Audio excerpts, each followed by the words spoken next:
Vamos ficar de pé nessa noite, vamos ler a palavra. Abra sua Bíblia no livro de Isaías, capítulo 40, verso 31. 2024, nós vamos trabalhar o tema sobem com asas como águias, correm e não se cansam, caminham e não se fatigam. Feche seus olhos, ó Deus, nessa noite nós te agradecemos, Pai, por esse culto.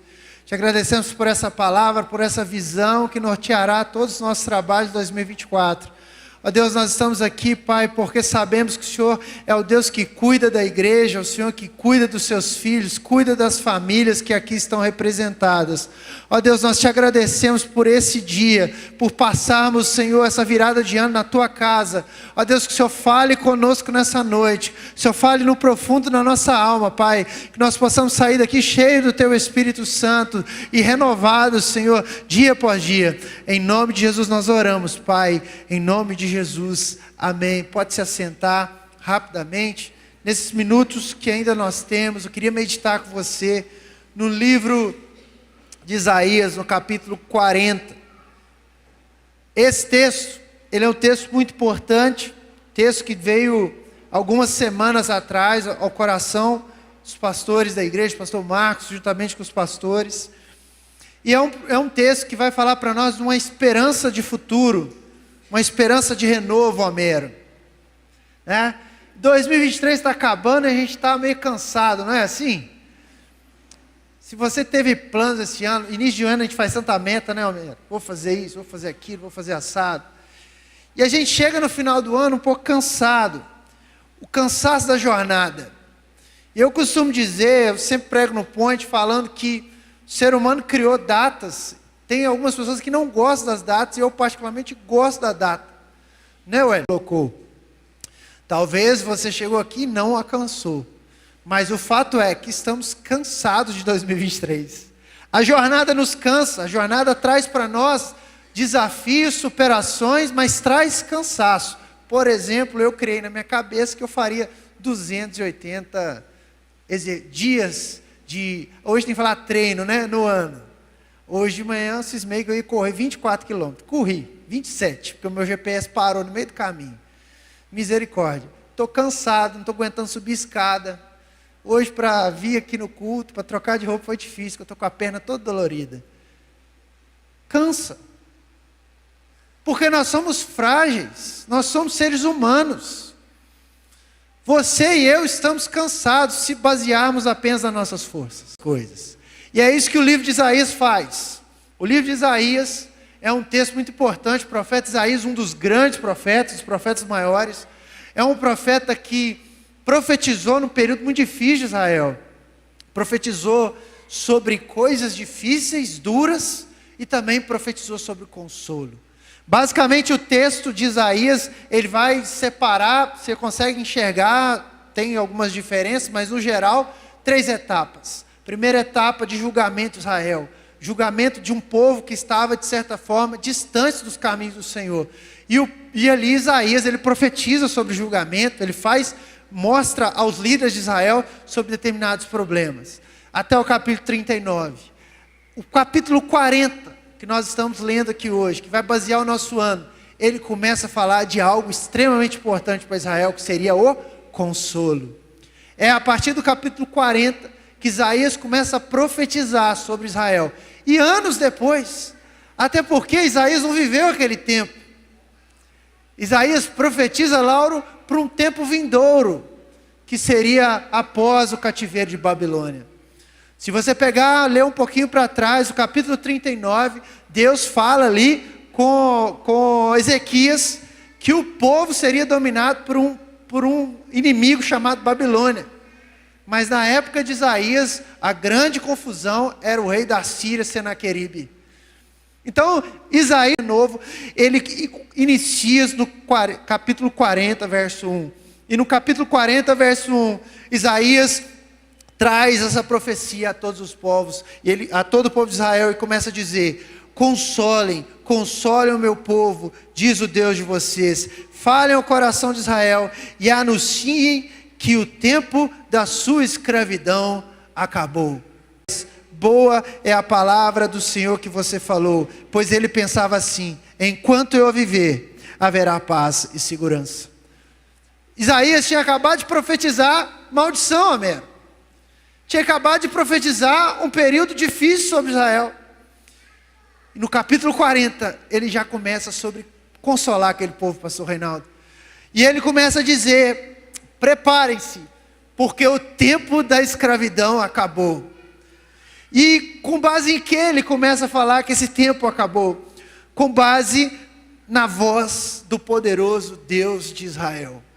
É como se Isaías profetizasse. Existe na Bíblia, se você estudar, você vai perceber, tem alguns estudiosos que vão dizer que Isaías profetizou de fato lá para o futuro, e tem alguns estudiosos que mencionam que os próprios discípulos de Isaías guardaram os pergaminhos, aquela escrita de Isaías, e lá depois do cativeiro abre para o povo, para eles escutarem.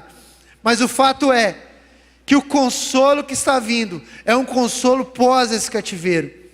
E se você parar para pensar em tudo e ler o texto do capítulo 40, você vai observar que Deus, que a profecia, ela vai mostrar que a esperança do povo era Yahvé, Deus de Israel. Por que eu estou te lembrando isso essa noite? Porque nós, amém. No verso 3 a 5, Isaías vem dizer da seguinte forma, capítulo 40, verso 3 a 5. No deserto, prepare o caminho do Senhor. No ermo, façam uma estrada reta para o nosso Deus. Aí vem a parte bonita do texto, né? E o texto é o melhor momento do sermão, né? Lê o texto.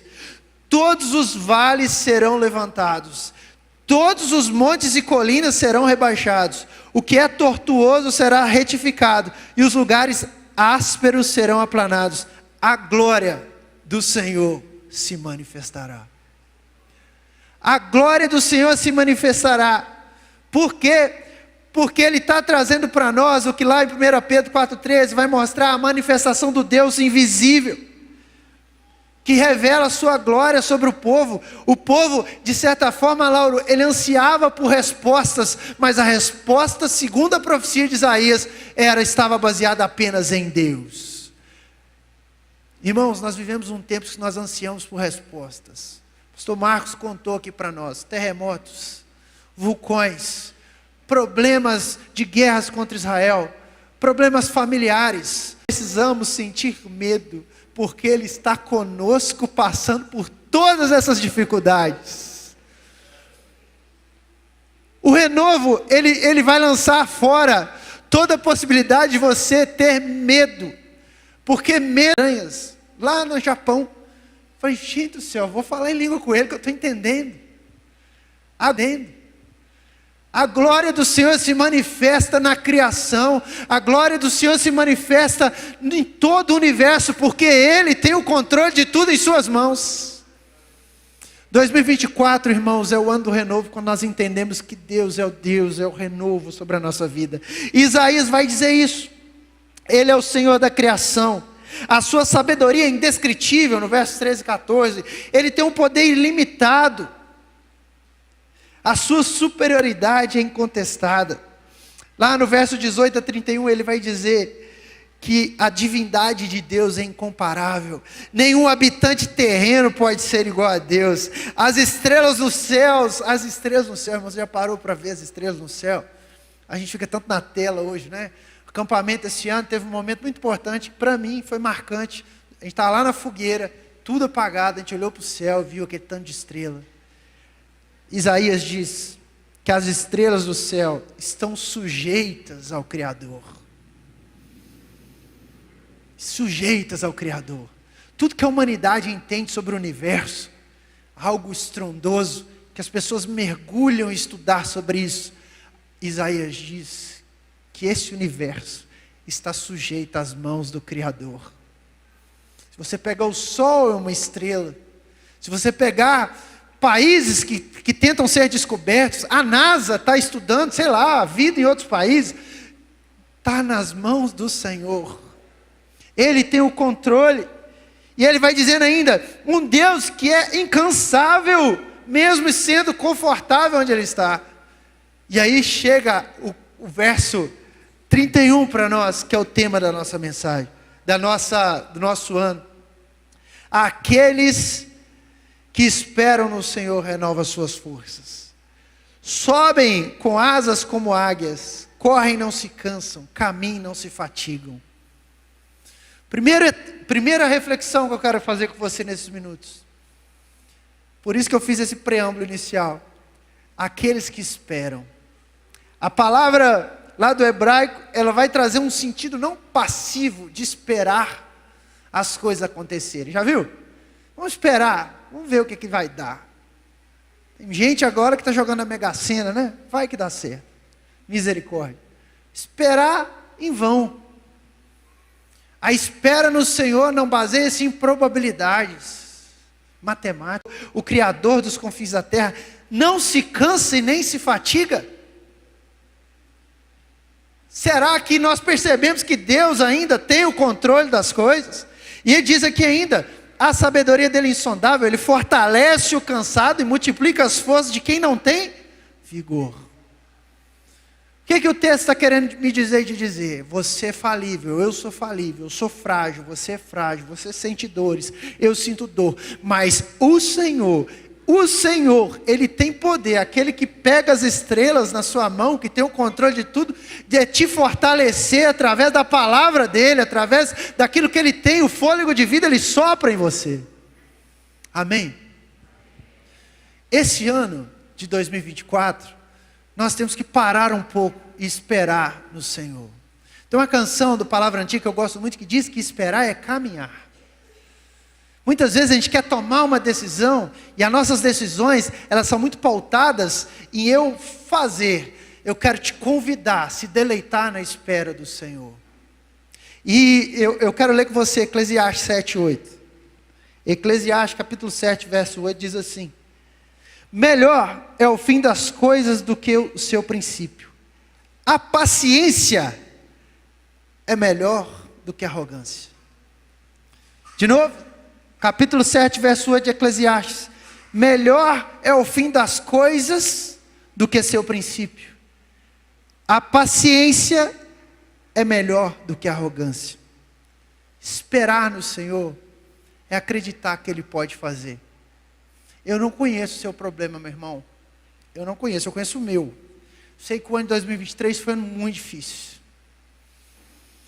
Foi um ano muito difícil, muito desafiador. Um ano que a gente teve que enfrentar lutas terríveis.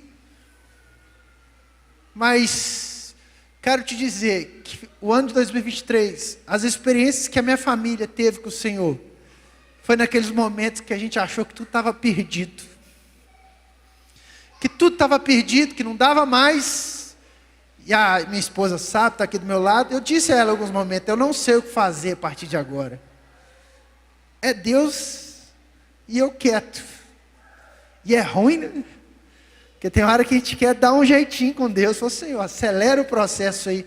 Mas Deus, Ele me garante, te garante cuidado, pastoreio, amor, fidelidade, Wellington. Naquele momento que você acha que você não vai dar certo, que você vai naufragar, a força vem, porque você permanece nele que tem a força, que tem o poder. E quando nós começamos a experimentar em Deus, nós experimentamos essa força que nos eleva acima das circunstâncias. E viver acima das circunstâncias não é algo simples, não é algo corriqueiro. É muito mais fácil a gente viver aquém das circunstâncias. É muito mais fácil a gente sentir medo. É muito mais fácil a gente temer. É muito mais fácil a gente olhar para a situação e achar, eu não vou conseguir.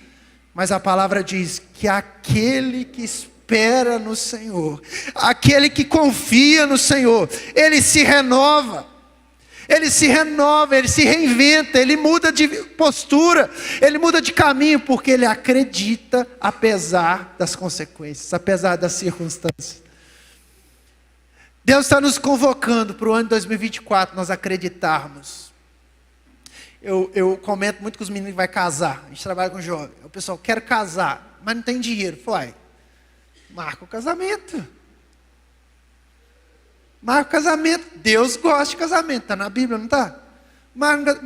Traga experiências para a minha vida. Traga renovo para a minha vida. Eu não aguento mais ficar aquém das circunstâncias. É muito bonito falar que eu vou voar como águia. Mas a força para voar não vem de você. Você tem asa aí, irmão? Alguém tem asa? Você pode voar de avião, tem medo. Mas voar nas asas, no braço do Pai, é muito mais tranquilo. Você ficar tranquilo, guardado debaixo das asas dele, e ele te guiando, Lauro. E você está voando sem saber. Irmão, é hora de nós colocarmos. Isso se mantém na palavra. Você pegar Mateus 11, 28, quero ler uns textos para terminar, uns textos para colocar no seu coração. Que o chamado à confiança é o que traz o renovo em nossa vida. Mateus 11, 28, o que Jesus nos convida? Ele convida todo cansado, todo sobrecarregado a ir a Ele. Texto 11, 28 a 30. Vinde a mim, todos que estão cansados e oprimidos, e eu vos aliviarei. É promessa. João 1, 3. O verbo estava no início, então Jesus tem um poder criativo em sua mão. Lembrando que Deus é poderoso, escrito em Isaías, no princípio era o verbo, e o verbo estava com Deus, e o verbo era Deus, ele estava no princípio com Deus. Todas as coisas foram feitas por Ele, e sem Ele, nada do que foi feito se fez. Você dá para pensar na grandeza desse Deus? Nada do que foi feito, nada, varão, nada, nada. 2 Coríntios 12, 9. A graça de Cristo é suficiente, pois seu poder se aperfeiçoa na fraqueza. O texto vai dizer, então ele me disse, a minha graça é o que basta para você, porque o poder se aperfeiçoou na fraqueza. De boa vontade, pois, mais me gloriarei nas fraquezas, para que sobre mim repouse o poder do Espírito. Se regozije na sua fraqueza, na sua fragilidade. Acredite em Deus. Hebreus 12, 2, somos encorajados a correr a corrida da fé, olhando para Jesus, autor e consumador da fé, assim como os que esperam no Senhor. Isaías, lá em Hebreus 12, 1, 2, vai dizer, portanto também nós, visto que temos a rodear de tão nuvem de testemunhas, livremo-nos de todo o peso e do pecado, que tão firmemente se apega a nós, e corramos com perseverança a carreira que nos está proposta. Em 1:5 nós temos a promessa dessa renovação das forças. E está dizendo assim, Apocalipse 21:5, e aquele que estava sentado no trono disse, louvor pode subir, eis que faço novas todas as coisas. E acrescentou, escreva, porque estas palavras são fiéis e verdadeiras. Você pode dar um glória a Deus nessa noite por isso? As palavras do Senhor são fiéis e verdadeiras. Por quê? Porque a palavra não mente, a palavra não erra, a palavra ela é direcionada, a palavra nos ensina, a palavra ela alcança a nossa alma. E 1 Pedro 5,10, nós temos esse versículo que complementa a nossa visão. Deus, de toda a graça, chama-nos à glória eterna em Cristo. E o Deus de toda a graça, que em Cristo os chamou à sua eterna glória, depois de terem sofrido por pouco, Ele mesmo, olha, isso aqui é maravilhoso, grava no seu coração. Não é a sua resolução que vai mudar a sua vida de 2024. Não é o seu plano lindo. Tenham planos, a gente tem metas, eu não quero te desmotivar a fazer suas metas. Eu quero te ajudar a pensar o que vem primeiro. O que vem primeiro, Homero? A minha lista? Dá um testemunho, quando eu fui casar, eu fiz uma lista para Deus. Isso tem tempo, né? 14 anos atrás. Fiz uma lista para Deus. Na época eu cortava cabelo, era muito difícil. Era muito difícil na época. Quem me conhece há mais tempo, me conhece, sabe? Hoje, Deus foi bom demais, né? Cortava cabelo, queria casar, era jovem, 19 anos. Como é que é? 22 anos que eu casei, né? 23 anos, nem lembro mais. Tem um tempo que já faz, as rugas estão mostrando. Mas eu fiz uma lista para Deus, falou, Senhor, abra as portas, Senhor. E alguém me falou, acredite, faça a sua lista. Eu fiz a lista. E na época eu orei ao Senhor por coisas que hoje eu tenho. Mas Deus poderia não ter dado. Amém? Teve coisas que eu orei que não veio. Mas naquela época, eu subi ao monte. A gente foi orar e eu orava com o irmão José Nascimento. O irmão José Nascimento era bem difícil orar com ele, que era só ele. E ele não ficava no monte aberto, ele ia para o meio do matagal. Você só tinha duas chances na vida: ou orava ou corria de medo, porque o mato balançava. Nós fomos lá levar. E a fé que estava no coração daquele jovem de 22 anos, falou: Senhor, não tem como casar, não tem como fazer nada. Naquela época a fé que estava no coração falou: Senhor, abre portas, Senhor, abre portas. Abre portas. E eu achava que as portas iam abrir de uma vez só, assim, blum. Até hoje Deus abre portas que eu orei naquela carta daquele tempo. 14 anos. A palavra diz em 1 Pedro que Ele mesmo irá aperfeiçoar, firmar, fortificar e fundamentar vocês. Aperfeiçoar, firmar, fortificar e fundamentar. Dar fundamento. Que o renovo do Espírito Santo para esse ano de 2024 seja para fundamentar a nossa vida. Fundamentar a nossa vida na palavra, irmão. Na palavra. Leia a palavra. Se eu posso te dar, comece hoje a resolução para sua vida, leia a Bíblia inteira. Se você não leu, comece. Se você já leu, leia de novo. Eu comprei um presente para mim mesmo esse ano. Uma Bíblia que tem anotação do lado. Chegou lá do Amazon. R$89. Comprei, ela tem um monte de anotaçãozinha, porque eu quero rabiscar mais. Rabisca a sua Bíblia, irmão. Leia, estude a palavra, fundamente a